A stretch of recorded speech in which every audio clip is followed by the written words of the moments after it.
پیارے سامعین، آج ہم بات کریں گے ایک بہت مشہور ناول کی جس کا نام ہے بی لفڈ۔ یہ ناول 1987 میں لکھا گیا امریکی مصنفہ ٹونی موریسن نے۔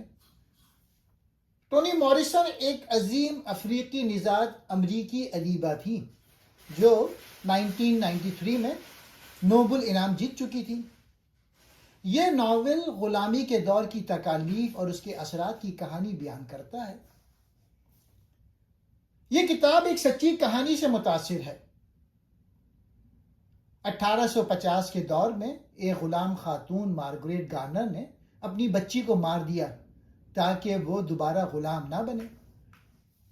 ٹونی موریسن نے اسے بنیاد بنا کر ایک خیالی کہانی بنائی جو غلامی کی برائیوں کو دکھاتی ہے۔ ناول کو 1988 میں پلزر انعام ملا اور یہ امریکی ادب کی بہترین کتابوں میں شمار ہوتا ہے۔ اس کتاب کے کچھ مرکزی موضوعات ہیں۔ غلامی کا درد۔ ناول دکھاتا ہے کہ غلامی صرف جسمانی قید نہیں بلکہ ذہنی اور روحانی زنجیر بھی ہے۔ ماں کی محبت، ماں کی شدت محبت کو بھی ظاہر کرتا ہے، مگر یہ محبت حد سے بڑھ جائے تو تباہ کن بن سکتی ہے۔ ماضی کی یادیں۔ ماضی انسان کا پیچھا نہیں چھوڑتا۔ جب تک اس کا سامنا نہ کیا جائے سکون ممکن نہیں۔ شناخت اور آزادی۔ آزادی کے بعد بھی غلام اپنی اصل شناخت تلاش کرتا رہتا ہے۔ کہانی کا پس منظر امریکی خانہ جنگی کے بعد کا ہے، جب غلام آزاد تو ہو گئے مگر ان کے زخم ابھی تازہ تھے۔ ناول میں بھوت، یادوں اور ماں کی محبت جیسے موضوعات ہیں۔ یہ کتاب پڑھنے والوں کو غلامی کی حقیقت کا احساس دلاتے ہیں۔ میں 4 مین کریکٹر بتاتا ہوں۔ سیٹھی، ایک سابقہ غلام عورت، اپنے بچوں سے بہت محبت کرتی ہے۔ غلامی کے ظلم سے بچانے کے لیے ایک انتہائی اور خوفناک فیصلہ کرتی ہے۔ ساری زندگی گناہ، خوف اور ماضی کی یادوں کے بوجھ تلے دبی رہتی ہے۔ بی لفڈ، ایک پراسرار لڑکی جو اچانک ظاہر ہوتی ہے۔ حقیقت میں وہ سیٹھی کے ماضی کے مجسم درد ہے۔ وہ یاد دلاتی ہے کہ ماضی کو دبانے سے وہ ختم نہیں ہوتا۔ پال ڈی، یہ سیٹھی کا پرانا ساتھی غلام ہے۔ غلامی کی سختیاں جھیل چکا ہے۔ اپنے دل کو تالا لگا کر رکھتا ہے تاکہ درد محسوس نہ کرے۔ سیٹھی کو دوبارہ زندگی کی امید دینا چاہتا ہے۔ ڈینور، سیٹھی کی زندہ بچ جانے والی بیٹی، تنہائی اور خوف میں پلی بڑھی، آخرکار ہمت کر کے باہر کی دنیا سے مدد مانگتی ہے۔ کہانی کا پلاٹ۔ کہانی کی مرکزی کردار سیٹھی جو ایک سابقہ غلام خاتون ہے، وہ اپنی بیٹی ڈینور کے ساتھ اوہایو کے شہر سنسناٹی میں رہتی ہے۔ ان کے گھر کا نمبر 124 ہے جو ایک بھوت کی وجہ سے خوفناک ہے۔ یہ بھوت سیٹھی کی چھوٹی بیٹی کا ہے جسے سیٹھی نے خود مار دیا تھا۔ کیوں مارا؟ کیونکہ سیٹھی کینٹکی کی ایک فارم سویٹ ہوم سے بھاگ کر آزاد ہوئی تھی۔ جب مالک آیا تو سیٹھی نے سوچا کہ وہ بچوں کو دوبارہ غلامی میں نہیں جانے دوں گی۔ اس نے اپنی چھوٹی بیٹی کا گلا کاٹ دیا۔ بچی کی قبر پہ لکھا ہے بی لفڈ، یعنی پیاری۔ کہانی شروع ہوتی ہے جب پال ڈی، جو سویٹ ہوم کا سابق غلام ہے، سیٹھی کے گھر آتا ہے۔ وہ بھوت کو بھگاتا ہے اور سیٹھی سے محبت کرتا ہے۔ مگر ایک دن ایک عجیب لڑکی آتی ہے جو خود کو بی لفڈ کہتی ہے۔ سب سمجھتے ہیں کہ یہ وہی مرنے والی بیٹی کا بھوت ہے جو بڑی ہو کر واپس آئی ہے۔ کہانی ایک عجیب گھر سے شروع ہوتی ہے جس کا نمبر 124 ہے۔ یہ گھر بھوت زدہ ہے۔ اس گھر میں رہتی ہے سیٹھی یعنی ماں اور ڈینور اس کی بیٹی۔ یہ گھر ایک چھوٹے بچے کی روح سے بھرا ہوا ہے جو چیزیں پھینکتا ہے، آوازیں نکالتا ہے، گھر میں خوف پھیلاتا ہے۔ یہ روح دراصل سیٹھی کے ماضی سے جڑی ہے۔ سیٹھی اور ڈینور ایک تنہا، خوفزدہ اور خاموش زندگی گزار رہے ہیں۔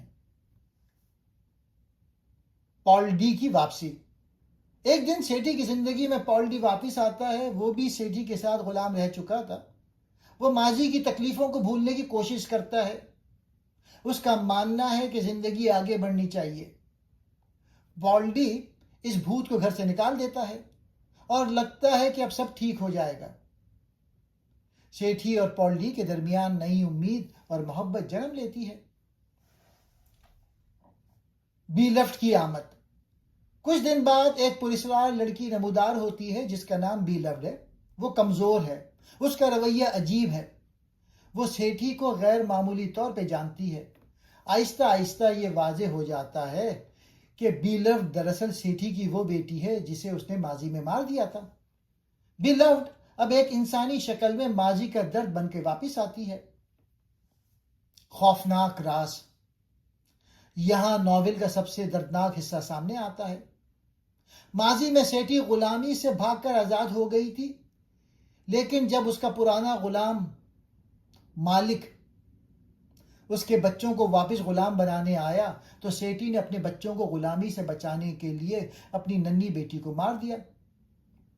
اس کی ماں کے نزدیک غلامی سے بہتر موت تھی. یہ فیصلہ ماں کی محبت سے پیدا ہوا، لیکن اس نے سیٹھی کی روح کو ہمیشہ کے لیے زخمی کر دیا. بی لفٹ کا اثر. تباہی کا آغاز. بی لفٹ آہستہ آہستہ سیٹھی کی زندگی پہ قبضہ کر لیتی ہے. سیٹھی ہر وقت بی لفٹ کو خوش رکھنے کی کوشش کرتی ہے. سیٹھی اپنا کھانا، صحت اور عزت سب قربان کر دیتی ہے. بی لفٹ کا مطالبہ کبھی ختم نہیں ہوتا. وہ سیٹھی کو مسلسل ماضی کی تکلیف یاد دلاتی رہتی ہے. پال ڈی کی شکست.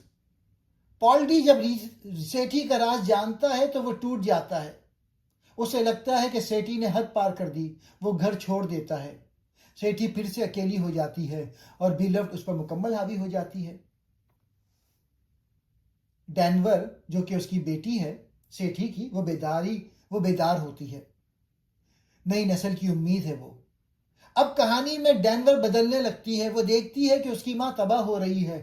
وہ پہلی بار گھر سے باہر نکلتی ہے. وہ کمیونٹی سے مدد مانگتی ہے. یہ بہت اہم موڑ ہے. پہلی بار کوئی کردار ماضی سے باہر آ کر حال کو بچاتا ہے. کمیونٹی کی طاقت. شفا کا لمحہ. محلے کی عورتیں اکٹھا ہو کر دعا کرتی ہیں.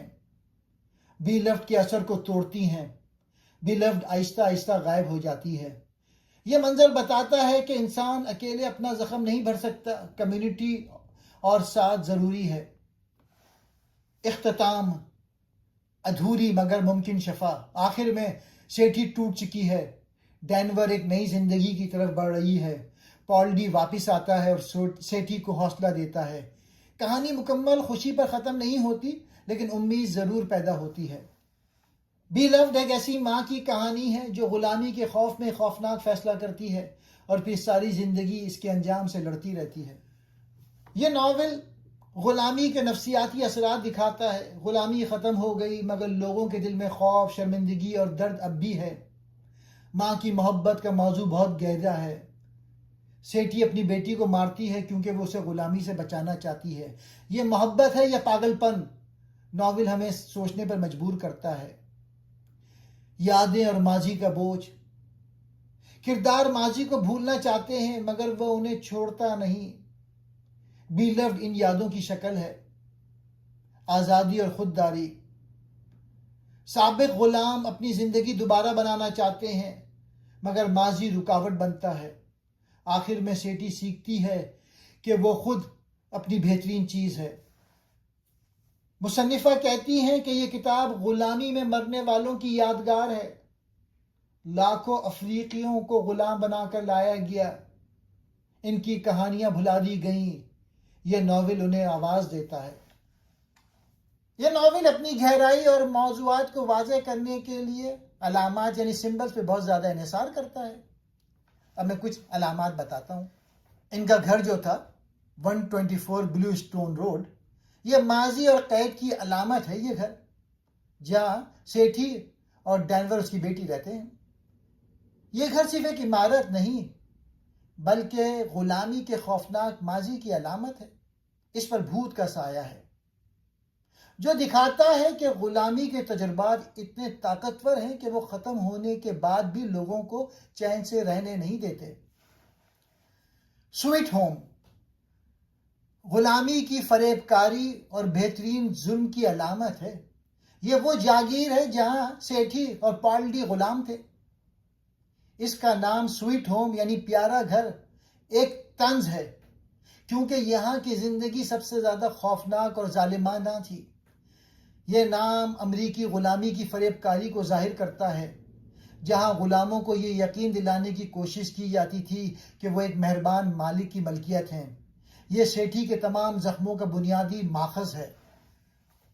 بی لفٹ کا کردار، غلامی کی بھلائی ہوئی یادداشت اور اجتماعی درد۔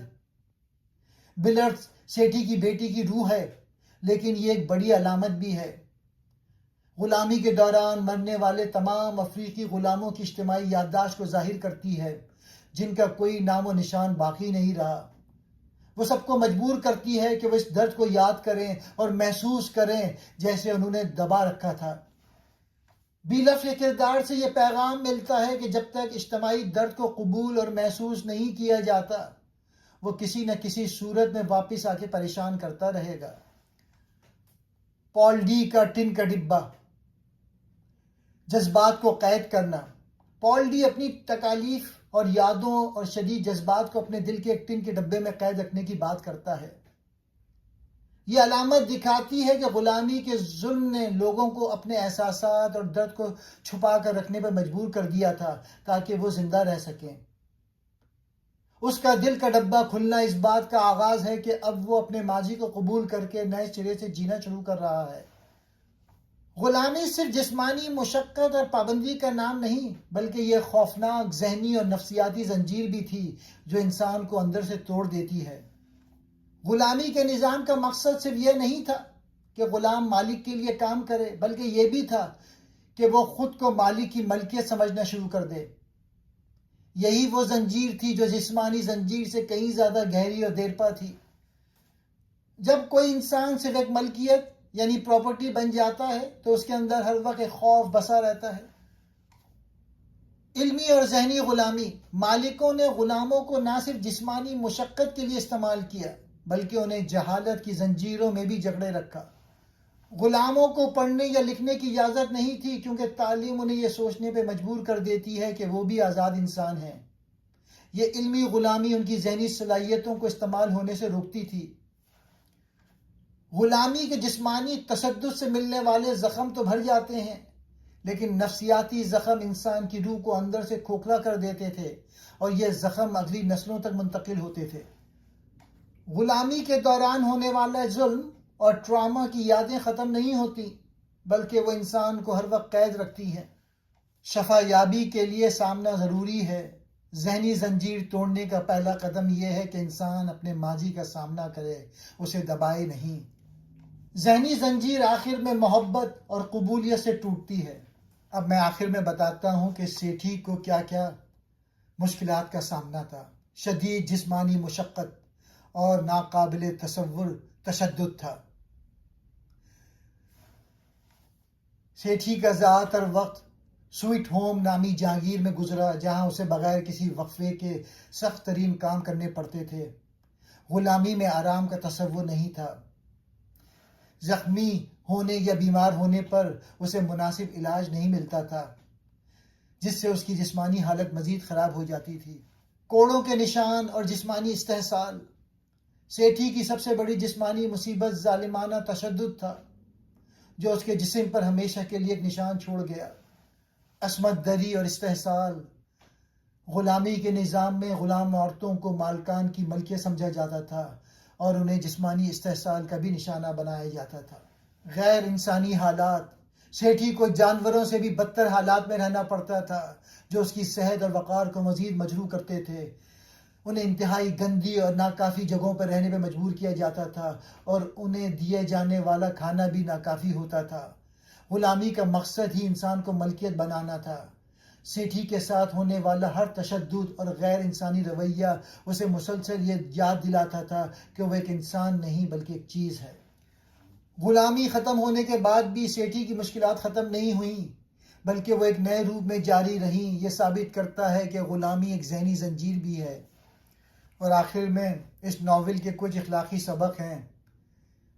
ظلم انسان کی روح تک کو زخمی کر دیتا ہے. ماں کی محبت بہت طاقتور ہوتی ہے مگر عقل کے بغیر خطرناک ہو سکتی ہے. ماضی سے بھاگنے کے بجائے اس کا سامنا ضروری ہے. اجتماعی دعا اور اتحاد میں بڑی طاقت ہوتی ہے. معافی اور شفا کے بغیر زندگی آگے نہیں بڑھتی.